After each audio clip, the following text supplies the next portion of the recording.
Waduh, Vicky Prasetyo ngaku merasa bersalah setelah merenggut keperawanan artis ini.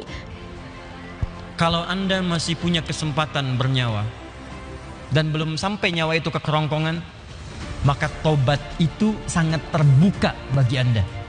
Kecuali kalau nyawa sudah sampai ke kerongkongan, segera kembali. Bahkan ada ayat yang khusus diturunkan untuk pertanyaan Anda ini. Ayatnya ayat ke-53, surahnya surah ke-39. Ayat itu diturunkan untuk menjawab seseorang yang terlibat dengan pertanyaan Anda seperti ini dan dia mau tobat. Maka Allah turunkan ayat kuliah ibadiyalladzina asrafu ala anfusihim la taqnatu min rahmatillah. Katakan Muhammad pada hamba-hambaku yang telah berbuat israf. Di antara israf yang mengerjakan perbuatan dosa besar. Dosa besar di antaranya zina. Ketika dikerjakan seperti itu dia mau tobat. Kata Allah, ayo tobat, jangan putus asa dari rahmat Allah Subhanahu wa taala. Kenapa ada kalimat jangan putus asa? Karena orang kalau berbuat dosa besar, setannya lebih mudah menjerumuskan dia. Karena akan dibuat kalimat-kalimat dalam dirinya seakan-akan mencegah dia untuk bertobat. Sudah, dosa kamu berbuat sudah begitu besar, nggak ada kesempatan untuk bertobat lagi. Sudah, kamu sudah terlanjur basah, berenang sekalian, tinggalkan perbuatan yang ini. Kamu medannya di sini, kamu dunianya di sini. Kata Allah, itu semua tidak benar. Saya itu adalah Tuhan rahmat, bukan Tuhan ghadab. Rahmat saya melebihi ghadab yang ada dalam diri saya. Maka rahmat itu manfaatkan. Tobat. Ayo tobat. Saya katakan, jangankan Anda, pelacurnya pun. Maaf ya, duhai perempuan-perempuan dimanapun Anda berada yang terjebak dalam pengaruh setan untuk menjajakkan dirinya, sehingga disebut dengan pelacur. Maaf, saya tidak ingin memperindah bahasa ini.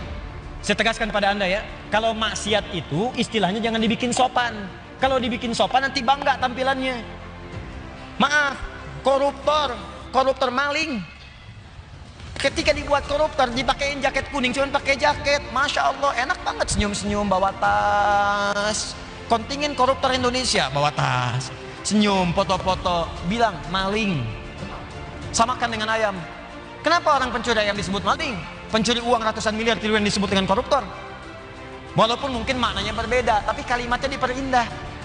Maaf, perempuan menjajakan diri di malam hari jangan disebut kupu-kupu, nggak ada hubungan. Kupu-kupu aja nggak begitu. Ya, sebut aja dengan bahasa yang menjijikkan itu sehingga orang menjauhinya. Pelacur, selesai. Laki-lakinya apa? Jangan dipersempit. Buaya aja nggak begitu. Udah sebut aja misalnya pria jahat, pria buruk, pria pezina, selesai. Tuh pria pezina tuh, bukan itu hidung belang, hidungnya sama, nggak belang dia. Katakan pezina. Begitu disebut pezina, dia akan menjauhi perbuatan itu. Ayo, tempat-tempat zina, sebut aja begitu.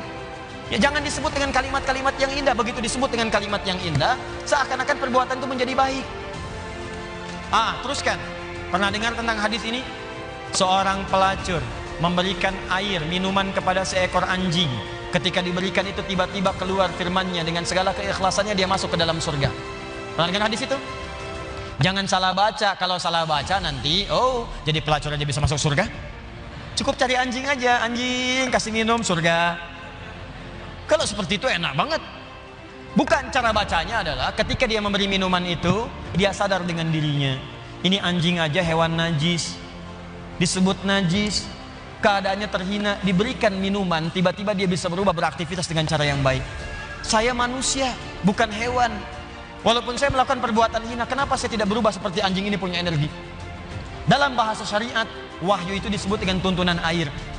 Allah menurunkan air dari langit, membuat tanaman yang kering, tanah yang kering menjadi gembur kembali. Allah menurunkan wahyu-wahyu dari langit, ajaran-ajaran, membuat hati yang kering menjadi subur kembali untuk melakukan perbuatan-perbuatan baik. Sadar dia dengan perbuatan itu, bertobat dirinya. Taubat itu yang menggugurkan dosanya, berubah jadi beramal soleh. Amal solehnya yang menjadikan dia terjamin surga di sisi Allah Subhanahu wa taala.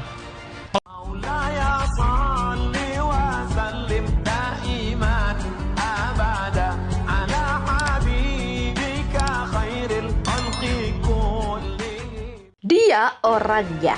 Vicky Prasetyo memang lelaki yang lega dengan urusan ranjang. Disebut-sebut memiliki MRP yang berbeda dari kebanyakan lelaki, biasanya membuat Vicky dikenal sebagai lelaki yang bisa memuaskan tiap pasangannya di ranjang.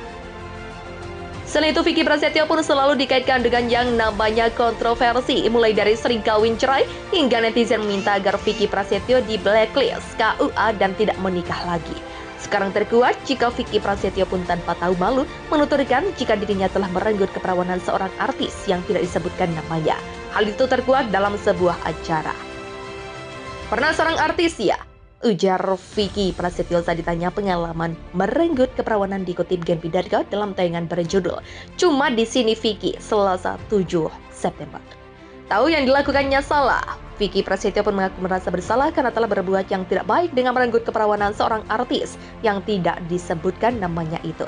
Merasa bersalah sampai saat ini, begitulah jelas. Dia orangnya. Vicky Prasetyo memang lelaki yang lega dengan urusan ranjang. Disebut-sebut memiliki MRP yang berbeda dari kebanyakan lelaki, biasanya membuat Vicky dikenal sebagai lelaki yang bisa memuaskan tiap pasangannya di ranjang. Selain itu, Vicky Prasetyo pun selalu dikaitkan dengan yang namanya kontroversi, mulai dari sering kawin cerai hingga netizen meminta agar Vicky Prasetyo di blacklist KUA dan tidak menikah lagi. Sekarang terkuat jika Vicky Prasetyo pun tanpa tahu malu menuturkan jika dirinya telah merenggut keperawanan seorang artis yang tidak disebutkan namanya. Hal itu terkuat dalam sebuah acara. Pernah seorang artis ya? Ujar Vicky Prasetyo saat ditanya pengalaman merenggut keperawanan dikutip Genpi.co dalam tayangan berjudul Cuma di Sini Vicky, Selasa 7 September. Tahu yang dilakukannya salah, Vicky Prasetyo pun mengaku merasa bersalah karena telah berbuat yang tidak baik dengan merenggut keperawanan seorang artis yang tidak disebutkan namanya itu. Merasa bersalah sampai saat ini, begitulah jelas. Dia orangnya. Vicky Prasetyo memang lelaki yang lega dengan urusan ranjang. Disebut-sebut memiliki MRP yang berbeda dari kebanyakan lelaki, biasanya membuat Vicky dikenal sebagai lelaki yang bisa memuaskan tiap pasangannya di ranjang. Selain itu, Vicky Prasetyo pun selalu dikaitkan dengan yang namanya kontroversi, mulai dari sering kawin cerai hingga netizen meminta agar Vicky Prasetyo di blacklist KUA dan tidak menikah lagi. Sekarang terkuat jika Vicky Prasetyo pun tanpa tahu malu menuturkan jika dirinya telah merenggut keperawanan seorang artis yang tidak disebutkan namanya. Hal itu terkuat dalam sebuah acara. Pernah seorang artis ya? Ujar Vicky Prasetyo saat ditanya pengalaman merenggut keperawanan dikutip Genpi.co dalam tayangan berjudul Cuma di Sini Vicky, Selasa 7 September. Tahu yang dilakukannya salah, Vicky Prasetyo pun mengaku merasa bersalah karena telah berbuat yang tidak baik dengan merenggut keperawanan seorang artis yang tidak disebutkan namanya itu. Merasa bersalah sampai saat ini, begitulah jelas.